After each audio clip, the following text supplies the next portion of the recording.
Love helping your clients but hate sales and marketing, but somehow you ended up with sales and marketing responsibilities? Then this is the podcast for you. Hi, Chief Nerd Ruben Swartz here, and I spent a long time learning these lessons the hard way, and I want to help you learn them the easy way by sharing my experiences and talking with brilliant people who have figured out how to hack not just the code, but the sales and marketing process as well.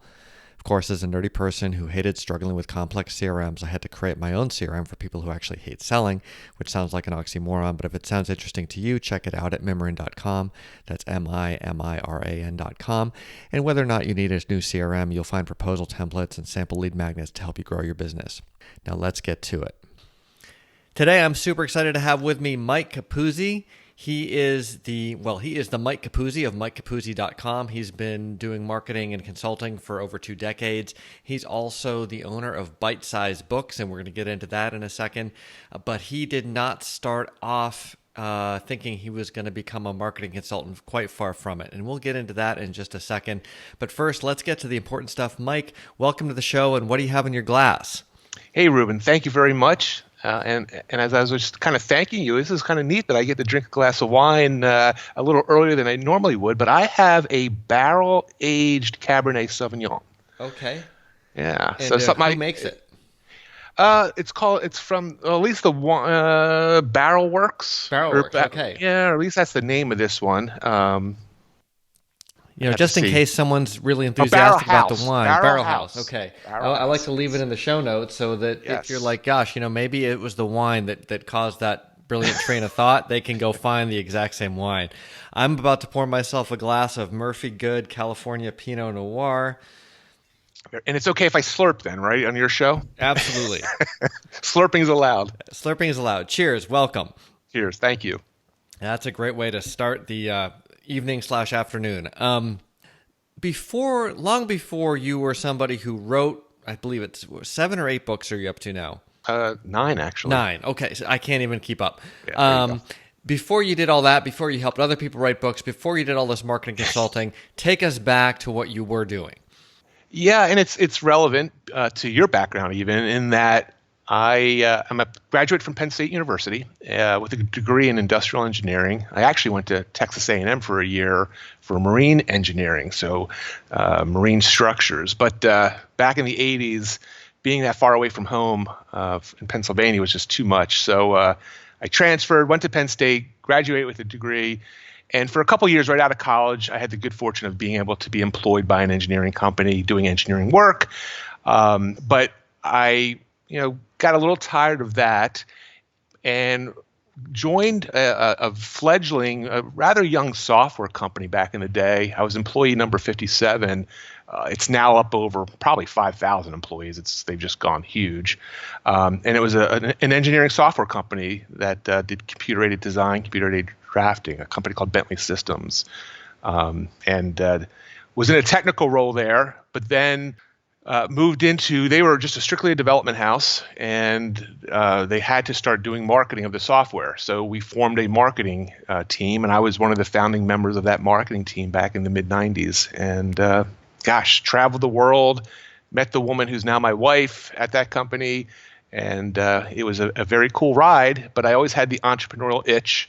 And right in the middle of the dotcom bubble, I left that software company and started a software marketing consulting company. So let's go back to you. You're an engineer at this company full of engineers. And they're like, we need to market this stuff.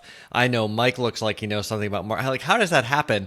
Why didn't they hire outsiders or recruit some people who knew marketing? Why did they pick engineers to do the marketing? Well, I think, first of all, they did, right? They did have people they were bringing in from outside that were employees, but we were a young company. I always likened it to like a speedboat back in those days. So we were very agile, and the opportunity just arose. And the gentleman who was the vice president of the marketing group just reached out to me. I was always very good on interacting with clients. I was speaking at various training events. So it was just something. A lot of the guys that were coding, which I was not a coder, I was not a developer. They just want to stay behind their screen. I was happy to be out talking to people. So, and I always had an interest in marketing, in copywriting, in persuasion and just how to tap into people's emotions so they are likely to buy. So there was just always an interest of mine, and it was a perfect segue from a technical role into a marketing role. Okay, and what were you doing in the technical team before the marketing stuff started? I was doing tech support. Okay. Yeah. And so now you're striking out on your own. You've always wanted to do it. What made you say now's the time to do it? And instead of doing a tech support company, I'm going to do a marketing company. Yeah.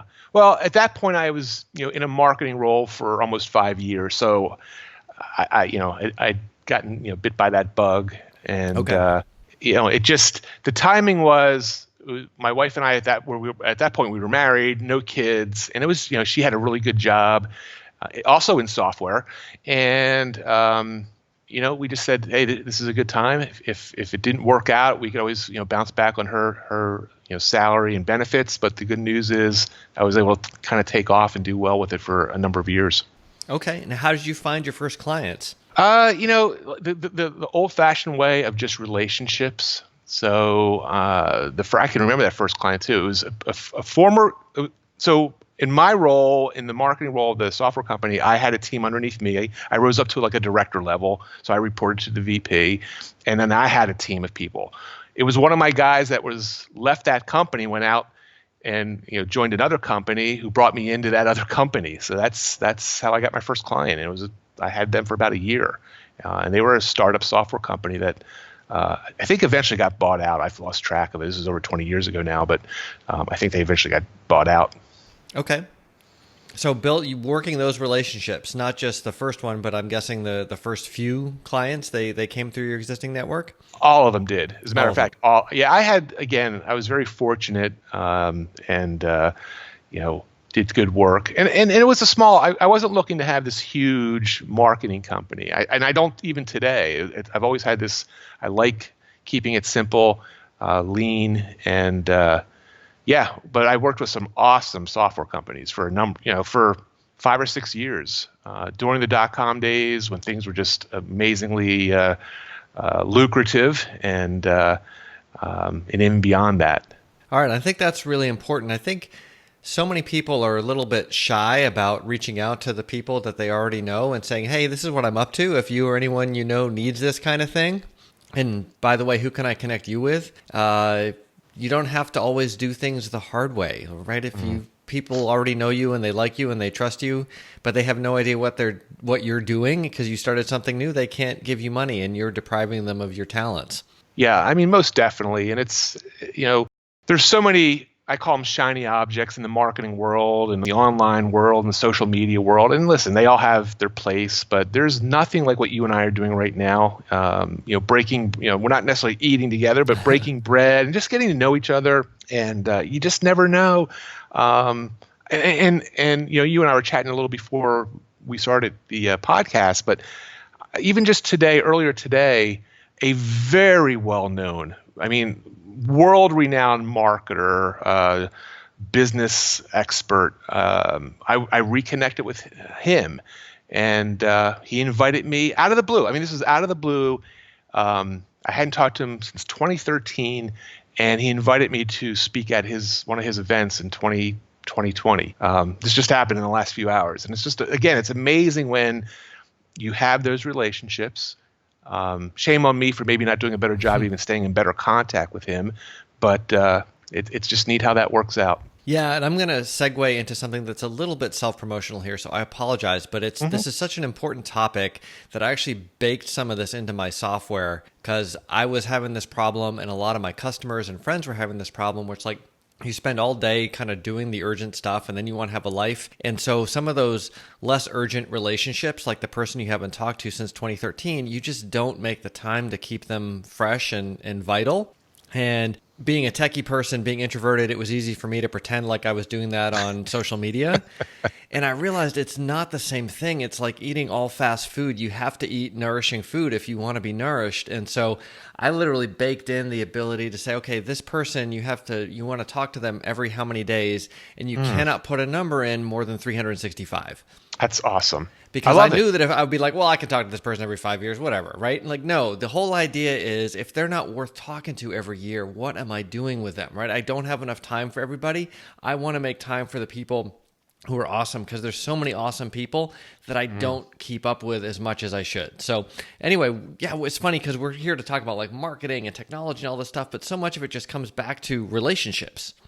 Without a doubt. And the fact that you can help automate it, because we all need reminders, right? No matter what our best intention is, or, so I think that's very cool. Is there a name for that feature? Because that's a very cool feature. I love it. No, maybe you can help me coin a name for it. That would be awesome. It's just literally like you tag your contacts, and based on the tags, it tells you when you should talk to them next. And so I can go in and say, who's overdue for a conversation? Right. And make sure when that's in there, the other thing you should do is have it so that it reminds you that it's your wife's birthday or your spouse's birthday or your partner's birthday, whatever it is, or there's an anniversary coming up, because even the those personal relationships are just as important, obviously. So any of those reminders are a good thing. Well, what's funny is I have all that stuff in our family Google Calendar, and I have for a long, long time. And I'm the one who typically reminds my wife of, her so-and-so, her cousin's birthday is coming up or whatever. Because I know I can't remember it, but I have it in there specifically because I know I can't remember things. That's very cool. I love it. Very good. So, so definitely keep in touch with people. Definitely remember your spouse's birthday and all that good stuff. Now, you're in the height of the dot-com boom. You're signing clients. Everything is good. What happens next? How do you survive the dot-com crash? Yeah, well, things definitely changed. And you probably, I don't know where you were back in 2002, 2003, 2004, that time period. But interestingly enough, a lot of things happened. I mean, I was getting very, very nice contracts to do marketing projects, and they quickly changed. And then, ironically, the company that I left wanted me to come back. There was a shake-up there, and some people left, and some new people came in. And I entertained that for a while, and I actually went to work with them as a vendor, if you will, partner, for about a year, and we never came to terms on how it would be if I came back as an employee. But long story short, just there was things were changing. There was things changing even in me personally, and obviously on the business front. I mean, business is always evolving. But not to sound kind of cliche or corny, I literally picked up a book. I'm a voracious reader. I love reading. I've got tons of books, and I picked up a book by a well-known marketer, and it just was like an aha moment for me. And I started seeing a new way of marketing, a new way of positioning myself, and that was really, not at that very moment, but within a year, it was like a right-hand turn, like a 90-degree turn, Ruben, where I just totally took a new track. Okay, well, don't leave us hanging. What was the book? Yeah, so the book was by Dan Kennedy, who is a well-known marketer, copywriter, and it was his. I think the first one was the No BS. He has this whole brand of No BS, the No BS business book. It was his No BS direct marketing book. That's what it was. Okay. A little black book. I can look at it on my bookshelf now. And it essentially just talked about direct response marketing and how that's different than the kind of corporate marketing that I was doing for the last 10 years. And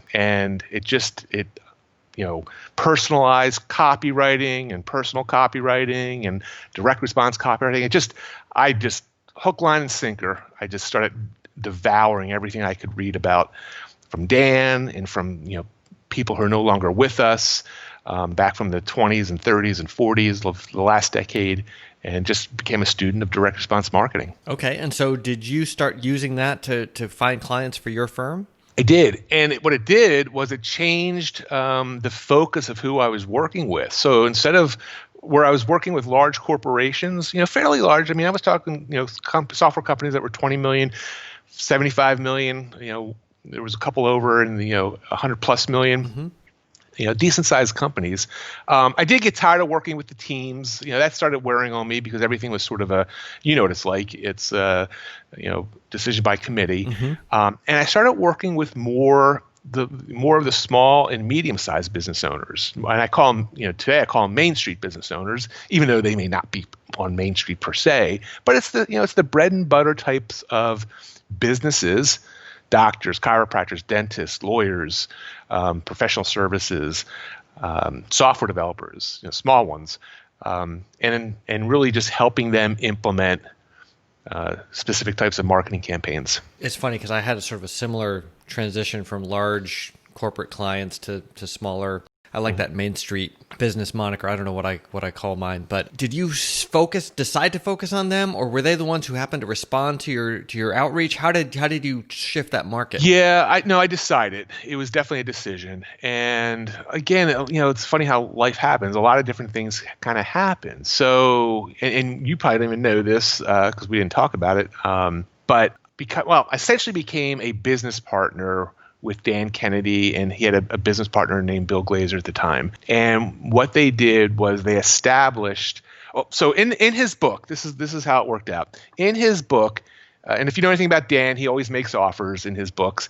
But in his book, he said, "Listen, we are going to be starting local chapters where people of like-minded business owners can get together and talk about marketing." Right. So I'm reading this in this book, and it gives you a number to call to find out where the local chapter was. I call the number.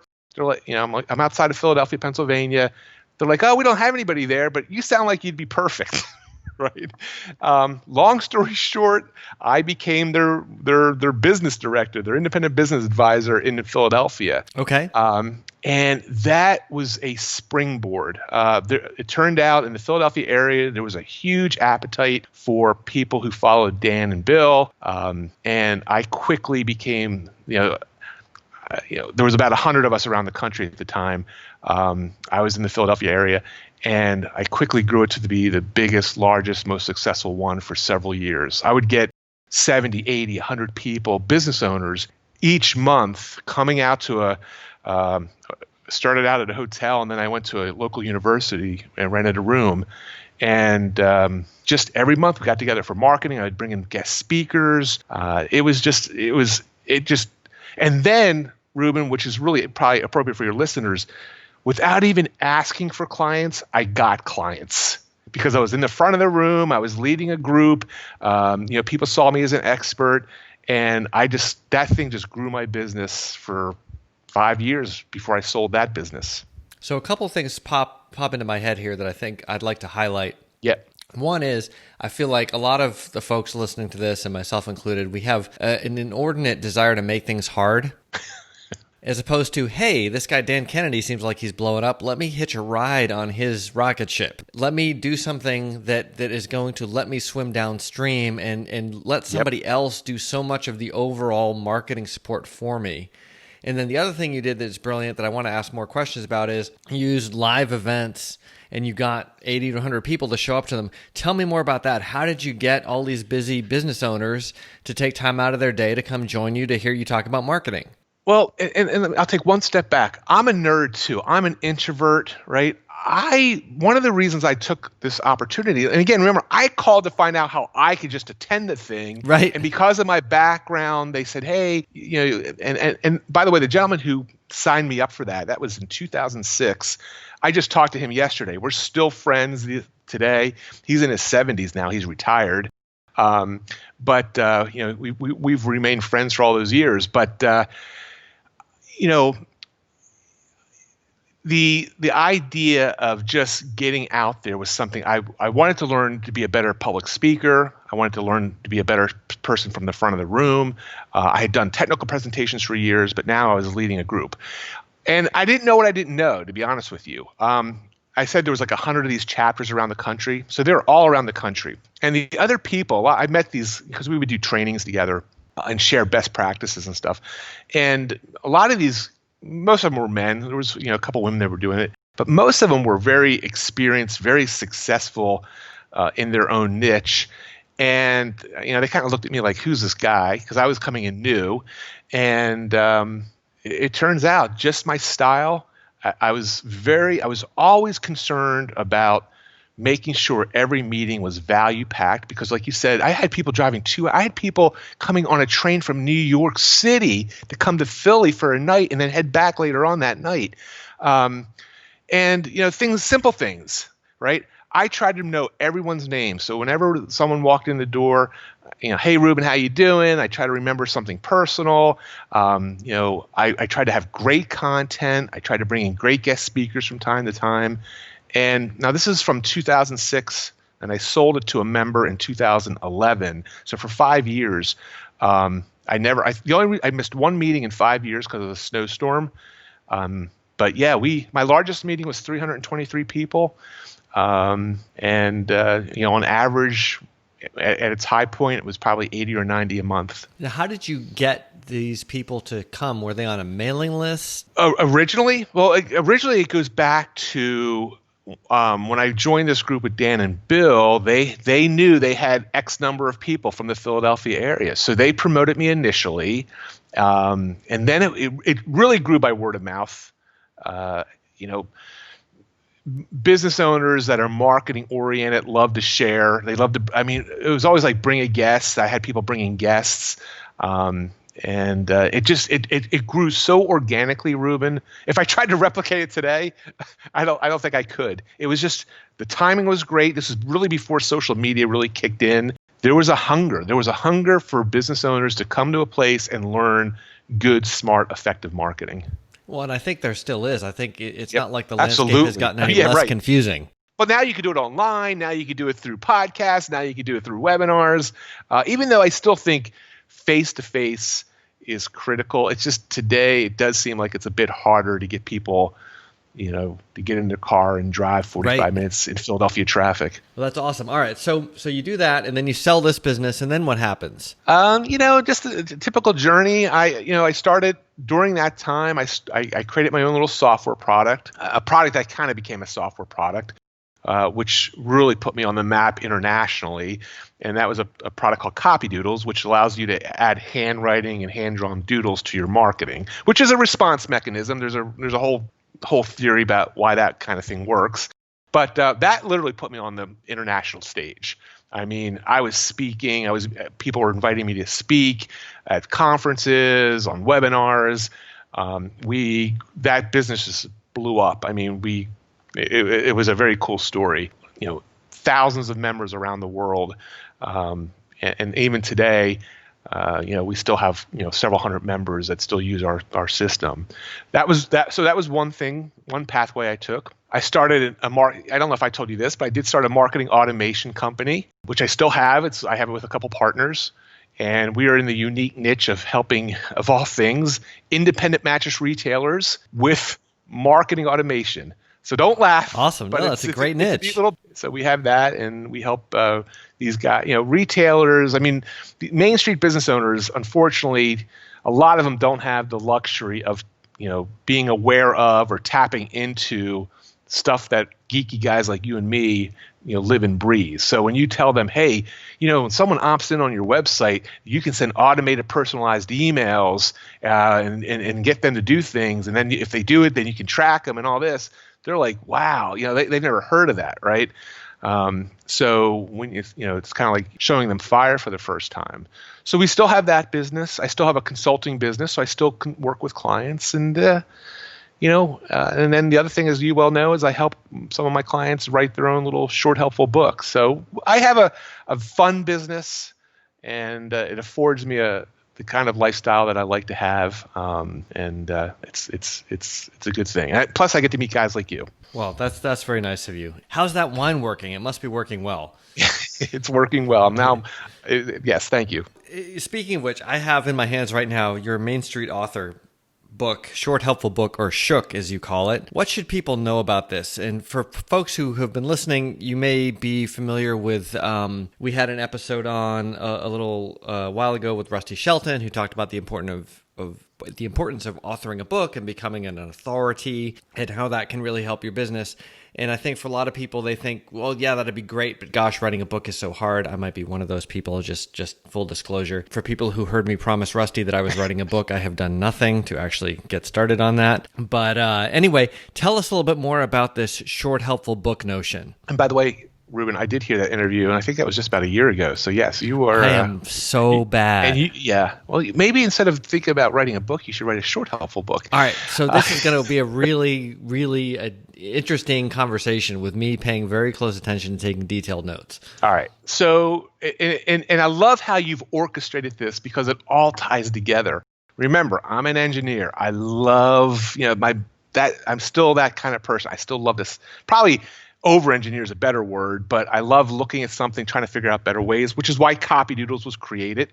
I mean, when I was literally back in the day, and so were a lot of people, handwriting and doing the doodles and stuff on it, I figured out a way to let software do it for us, right? So I am a firm believer. If you study the history of successful people, even for this the past 100 years in the business world, let's say, because obviously books go back much further than that. But if you study successful people, odds are they have at least one book, and chances are they have multiple books. Okay, so in today's environment, you see a lot of gurus, a lot of online marketers touting their books, and they're doing that because it works. It works as a lead generation offer. It works as a authority establishing opportunity.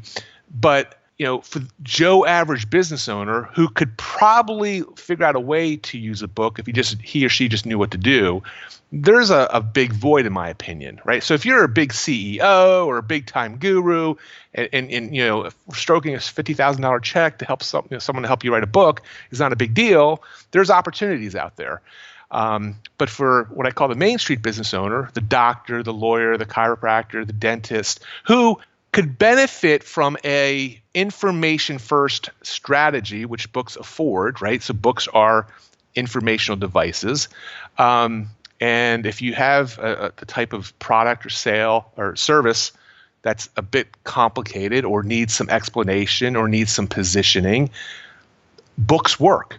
Now, quickly, most books, in my opinion, are bloated. I love to read, and I still find it a struggle to read a 200 or 300 page book with everything else I have going on, right? So I started thinking, why not, why does it have to be a 200 or 300 page book? It doesn't. So I came up with this concept of the SHOOK, which stands for Short Helpful Book. They're roughly 12 to 15,000 words, which equates to about 100 to 120 pages. They're real books, but they're like my Italian descent, my grandmother would say they're made with a really special recipe, and they have a recipe they follow, and they just allow the consumer who's interested in the topic to read them much quicker, and they allow you, the subject matter expert, to create them much quicker.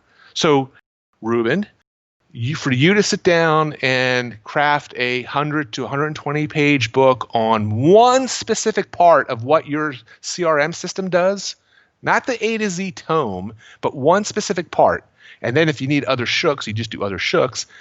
I'm telling you, it's much more doable for someone like yourself to crank something like this out. And now I'm looking at your book. It's 133 pages, so a little bit longer. It was that one the original version was about crazy. 120. Yeah. Crazy. Yeah, I mean, crazy. it took me an extra 3 minutes to read those extra 10 pages. And then as we talked about before, I've also got a book in my hands from Maura Thomas, customer friend and guest of the show. And she's an attention management expert. And so her recent book is, I'm just flipping to the end of it right now, 95 pages. And the whole point was, both of you guys are like, I want to give people a book that people can read in an hour because people are busy. And that hour, if you can recall, when was the last time you read an entire book from front to back? Was it recently? I do that all the time. Okay. But I want to caveat that, which is I love a 200, 300, 400, 500, 600 page book if I'm getting great information. I'm the kind of person who's like, oh, well, tell me more about that. Okay, great. But what I hate is the 200 to 300 page business book that should have been 20 pages. Yeah. That's the thing that drives me nuts. It's like, I would give this book 5 stars if you had condensed it down to 20 pages. I would have paid you twice as much money. Stop repeating the same crap over and over again. Yeah, and there's a reason that happens. But and listen, I read books, beginning to end. But the reason I was asking it was not so much the fact that you do it, but it was more about the accomplishment. Now, you're a voracious reader, it sounds like, so probably not as big a deal. But most people, when they set out to read a book and they actually read it, there's this little sense of accomplishment. Like when you close that last page, you're like, I read this. I set out to read this. I read it. So why not make that feeling easier for people? Right. So that, oh, here's an hour. It's undivided attention for an hour. They're focused on your message. That in and of itself is a very powerful concept. If you need to have the content of a 300-page book, which, by the way, I am not against big books. I'm just saying for most Main Street business owners, they don't need that. So why not have, if you need a 300-page book, why not have 3 100-page books? Divide it up. Let them pick and choose which books they actually want to read. Okay, that makes sense. So let's go to, let's say, the doctor, right? Like, there are doctors who write books, and they tend to be at Harvard Medical School or whatever, and they write books for other doctors, or every once in a while they write a book that maybe Oprah tells everyone to stop eating something or other. But why should a quote-unquote Main Street doctor write a book? Well, if I could, can I change the question a little bit? Sure. And I'm going to say a shook, because I want to just clarify, there are reasons to write, quote, a book. And again, most people who write a book, they're looking to sell the book, whereas someone who writes a shook, a short, helpful book, they're looking to give that thing away to anybody that, as many people as they can, So this is not about selling books. It's also not about trying to get on Oprah or any of that, right? So that is a different pathway. And I listened to what Rusty was saying, and that a lot of what Rusty and his company do is get people on that kind of pathway, which is obviously perfect for people who want that kind of thing. But for the doctor who has a specific service in his or her local community and is just trying to get more patients, then a short, helpful book that is focused on the pain that he or she is solving is a much better strategy. And these are, just to be clear, these aren't meant to be literary literary masterpieces. They are sales devices, Ruben. They are sales tools. And we are offering great content, but it is a sales tool. And it's designed to get the reader from interest to action. It's funny you mentioned that, because I actually took a note from page 26 in your book, which says shooks are not meant to be works of literary art and perfection. Yep. Right? I think that's an important disclaimer for people who might be thinking, gosh, I'm not Hemingway or Shakespeare or whatever. So let's get into the action. The action is they read the book and then they call you and become a client. That's the idea? For my shook, yeah. So my shook's call to action. So shooks have different types of calls to action in them, which again, most people who write a book miss that completely. I mean, if you write a book, Ruben, right, and someone's saying, "Hey, this is great what he has. I need to, I need to either learn more about his software. I need to learn more about him." And if you don't give someone the clear next step for the reader to do that, then shame on you, right? And a lot of authors miss that. So these are direct response books. They offer reasons to respond. And in the case of my shook, Main Street Author, it's all about trying to get people who are reading it say, hey, yes, I could do it on my own. That's an option, which is why I wrote the book. Here's how to go do it. But if you want the fast track, reach out to Mike and he can help you. You also, you talked about doctors and lawyers and other folks. Just so we're not just talking about you or me, for that matter. Mm-hmm. Like, suppose I'm a doctor. Suppose I'm a lawyer. I'm an estate planning attorney or something, right? I can write a book about, I don't know, a shook about estate planning for people with stepkids or something. Am I getting the idea right? Yep, and yes. So let's go down the estate planning one, because I actually have 35, 36, 37 estate planning clients, lawyers that are clients. And we are now working on a third shook. So we crafted shooks on Alzheimer's disease, people who are suffering from Alzheimer's disease. We crafted a shook on for the person who has to care for the person with Alzheimer's, right? So two distinct audiences. And now we're actually going down a little bit deeper and focusing on dementia, which is a form of Alzheimer's. So yeah, I mean, these are, again, helpful information. Here's things to be, you should be doing, things to be aware of, but it's bookended. The good, helpful information is bookended by, here's what to do next. Call my law practice for an initial consultation. Now, here's something that I think you and I probably are very philosophically aligned on, but I'm curious to get your take. I'm often telling people that their ebooks, sort of like the 30 to 40 page PDF document, are terrible, and they've spent a ton of time and money on design, and I can't read the damn thing on my phone. And of course, I'm biased because my software wants nothing to do with that stuff. I'm like, just give them like an 8-point checklist that they can actually read in 5 minutes. And I feel like the Shook is almost like the next level beyond that. Like, okay, instead of sending someone an ebook that they can't read where they want to read it, you give them a book that they can read in an hour. Is that fair? Am I understanding correctly? Absolutely. I don't know exactly how old you are, but I'm going to guess we're probably similar in age. And yeah, I'm not going to disclose that information. Not with at least the first glass of wine, right?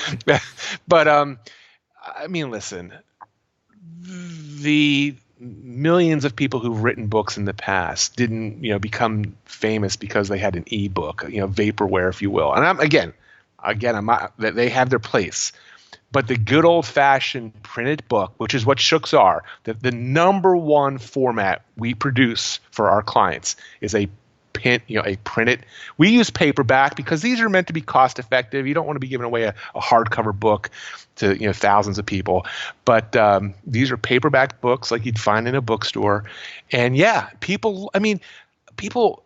They want to hold it, and depending on your target reader, they may expect to hold it if it's an older demographic. So while we do Kindle books and we do audio books for clients, this is still around the good old-fashioned paperback book. Okay. Now, one of the claims you make is that dollar for dollar, a Shook is the most powerful customer attraction asset you can create. And of course, I highlighted that because I think it's a very bold statement that I'm having trouble agreeing with categorically. But tell me more about why you say that. Well, simply because people will throw away brochures, business cards, newsletters, all the normal stuff that most people you call marketing, but most people don't throw away books. So I don't know when the last time you threw away a book was, but and maybe I should throw away more books, but they always end up on my bookshelf. But that's probably the first thing. We are conditioned to realize that books have value. People are used to paying for books. I just bought some more books today on Amazon, right? So we're conditioned to paying. We don't pay for brochures. We don't pay for a lot of the other, quote, marketing literature. So just from a positioning and the perception from not ourselves, the authors, but from our readers and the public, there is a perceived difference. You hand someone try and listen. You and I are going to stay in contact. When you get your book done, your Shook done, whatever you're going to do, and you hand that first copy out to somebody, a prospective, when you're at a client meeting or you're at a trade show, which they make great trade show giveaways. But when you're there and someone says, "Hey, Ruben, why should I be using your CRM system?" and you about your book and say, "Here's why," that's a game-changing difference. And when you realize, what that physical book costs, which is a couple dollars, right? The actual device, the actual book is a couple dollars today.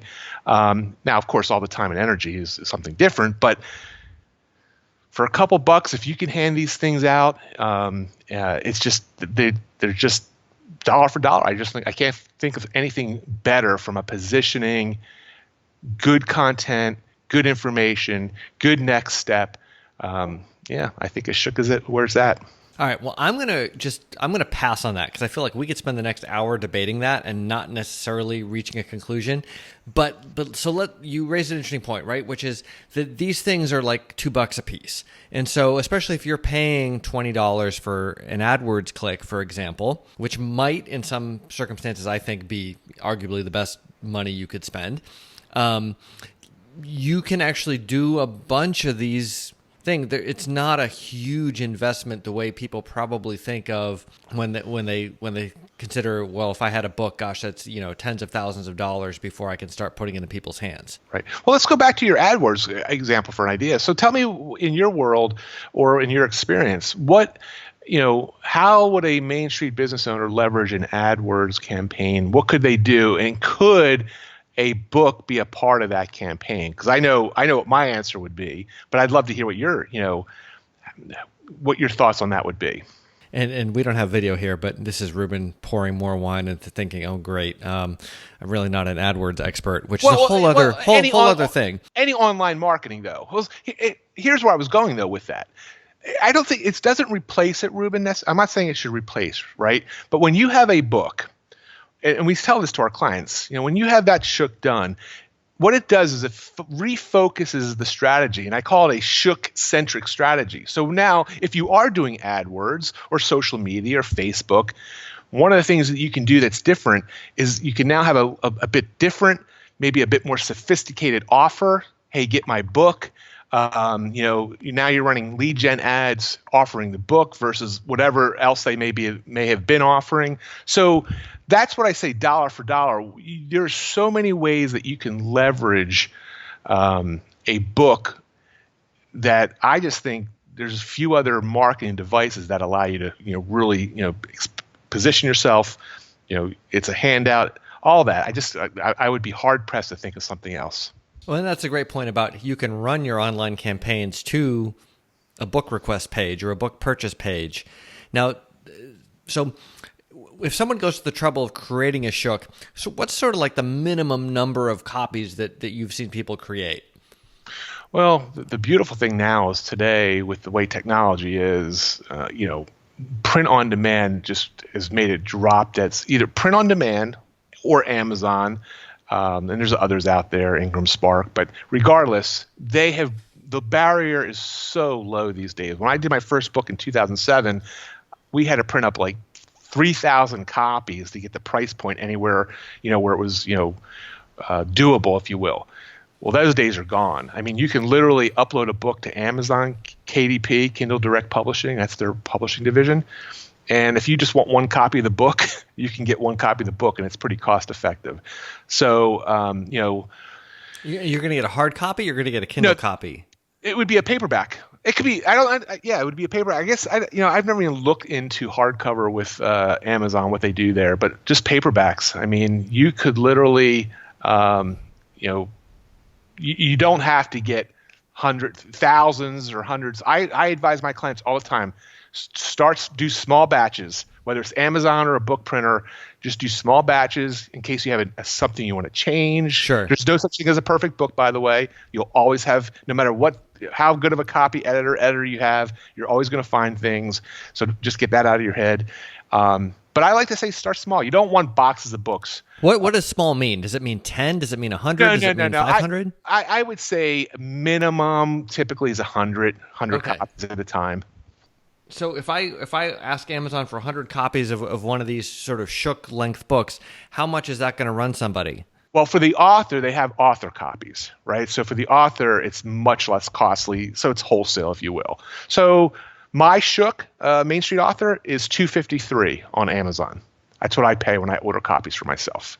And then, do you recommend that people try to sell these or give them away or both or what? Well, you can do. It depends. It does depend. But for the main, so we serve two clients. We serve the Main Street business owner. We've already talked about that, right? The local service and product providers. We also serve people like, I don't consider you a Main Street business owner, but you serve Main Street business owners. So we work with people like yourself also. So it's a little way of getting around and making it a little broader. In your case, like where you would potentially have a worldwide audience because your software can be used around the world. I could contend that there'd be reasons why you might have not necessarily selling your book, but you could sell, your book would be for sale on Amazon, of course. You would not necessarily try to be selling it. You'd have a free book offer or whatever. But yeah, for the most part, this is not about book sales. The local guy, the local gal, we don't even put them on Amazon most of the time because they don't need to be on Amazon. They just work with a book printer and give the books away. So I'm just looking up your book on Amazon right now. You pay $253 and it's $10 for paperback. Right. Which seems like a reasonable price point. Yeah. Yeah. Now, so these folks who are, they're not on Amazon, how do they distribute this book? How do they get it in the hands of their prospects? Yeah, that's a great question.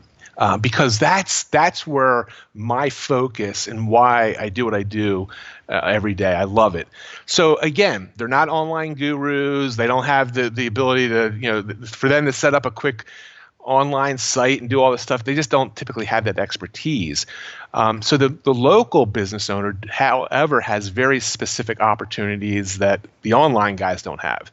So for example, they have people typically coming into their place of business, or they're going out to their place of, to someone's home or something like office or something like that. So it's either or, right? There's that face-to-face.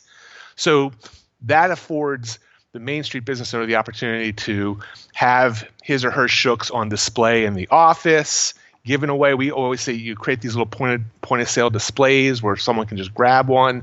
However, and I think you'll appreciate this, the number one way that Main Street business owners can leverage a short, helpful book. And it goes back to what you and I said way in the beginning, which is kind of riding the coattails of others. I call it OPC, other people's customers. Okay. So one of the best strategies is for a Main Street business owner. So I have unfortunately, he just passed away, but a dentist who was a holistic dentist, meaning he didn't use mercury. So his target market was someone who either had silver amalgams in their mouth or was very afraid of the silver stuff in their mouth, which has mercury. They wanted it out of their mouth. So he wrote a shook on that. And he went out and found about 20 strategic partners, which means 20 local businesses that would have those kind of people in it. Yoga studios, health food stores, chiropractor offices, right? People that were a little more health oriented. And he asked them if he could put a little display, give away the books for their patients or their customers, and it got him new patients right away because they're at the health food store, they're at the yoga studio, they see his shook, it interests them, it had a good title, and that is a very smart strategy for the traditional bricks and mortar business owner. Now, was he selling these books, or Nope. was he just like you pick one up, you just grab one at the register kind of thing for Ruben, free? for the couple dollars to print it up, he was a typical patient for him was worth $3,000 or $4,000. So for him to give away a $5 book, he was happy to do that all day long. Yeah, I'm just trying to make sure people understand what the strategy was. So Yeah. basically, write your shook, and then you don't necessarily have to be, you can distribute it yourself and run it in conjunction with AdWords and so on, but you can also go find a bunch of people who'd be happy to have a little display in their office because it adds value and engagement for their customers, folks who are likely to be in your target market. Yes, that's just one of the strategies. I mean, there's all kinds of strategies we've developed for the local business owner to figure out. I mean, there's definitely online. We figure out automated ways. You can download a partial PDF of it online in exchange for a name and email. So, I mean, there's the physical way with the physical book, and then there's the digital way with the digital version. But I mean, there's a lot of opportunities for getting that helpful information in the right hands. You mentioned earlier that you're a voracious reader. What books would you say, other than that Dan Kennedy book, have had the biggest impact on you that you would recommend that folks read? Oh, actually, there's a blog post. I think I listed like 70 books that I've recommended over the years on my blog, and that was probably a 10-year-old blog post. But I'm looking at my bookshelf. I mean, I love the old school stuff. So if you're into really a student of marketing, which I consider myself, there's a gentleman named John Caples, Caples, who I have, I think, every one of his books, including some first editions I was able to find. So John, passed away a while back. He wrote books on copywriting. He wrote books on advertising. I love, and I just really enjoyed his books. More recently, Gosh, have you read the book, The One Thing? Yes. Yeah, I mean, I love that book. Those guys are here in Austin. Oh, really? Yeah, I mean that's a great book. I wish I had a wireless headset. I could go over my library here. Well, I didn't mean to put you on the spot and stress you out. What we'll do is we'll get a link to that blog post in the show notes for people who want to see your big list. It's probably 10 years old. Most of them are older books, but again, I love the old school stuff that worked way back when and trying to figure out how do you modernize it. Well, Mike, thank you so much for taking the time to join me and share a glass of wine with me and share your story. And it just goes to show, right? You can go from being a marine engineer to an industrial engineer to a marketing guru and 9-time author, and you never know where life's going to take you. Well, Ruben, I appreciate it. Thank you very much. Cheers. Cheers.